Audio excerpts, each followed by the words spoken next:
There's this saying, I believe they called it build back better. I like to think of it as build back before, maybe 100 years before. Forgive my eye, guys, it's still slightly swollen. And when I say that build back 100 years, I mean, do we really not think that that's where we're headed?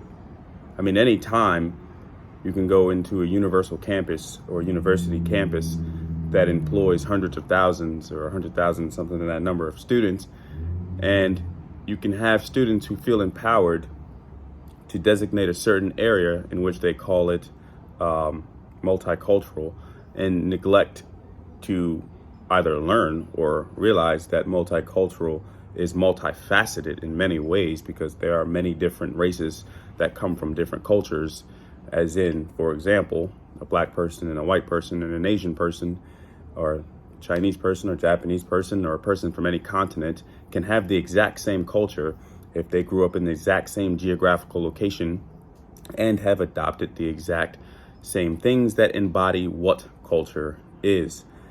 We'll take for another example. This happened a while ago. If you take that slide from Coca-Cola, who told, unfortunately, white people to be less white, I don't see how you could not see that. Well, build back better is starting to look a lot like build back 100 years.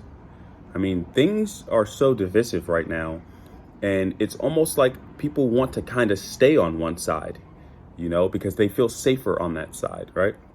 And if you think about times back in the days of segregation, well, it was almost identical, right? People of a certain color stayed with people of a certain color because they felt more safer that way. They felt like they weren't going to be attacked. They felt like they weren't going to be ridiculed. They felt like, it was safer to be around people who looked like them.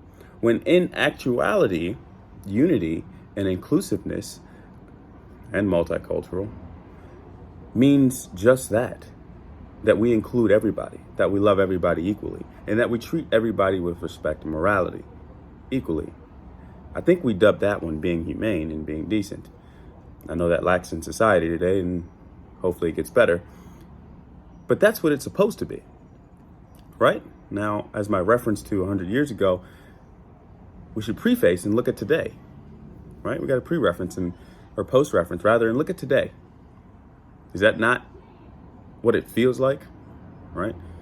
Does it not feel safer to some to just keep their mouths shut and not say what they really feel in fear of being ridiculed and, being ashamed? Does it not feel like certain people of a certain complexion rather, or a certain pigmentation of their skin, are being pushed into certain corners and to not say anything?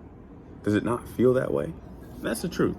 A lot of people don't want to hear that, but that's the truth. I was very taken back by that video in Arizona, I believe.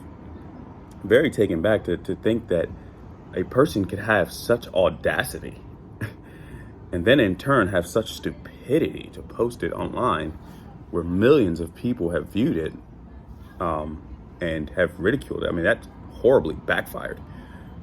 But to think that a person can be that emboldened to take something like that and say the things that they said and turn around and post it on the internet. I mean, you have to think at which point society has come to where these sort of instances are, accepted, and people feel that it's okay to do, And in the recent incidents where the guy was on a horseback, I don't know all the details, but, the media took something and ran with it, and it wasn't that. The actual photographer came out and said, well, listen, this is not that. This is not what they did. I didn't see them do these things. The photo was misconstrued.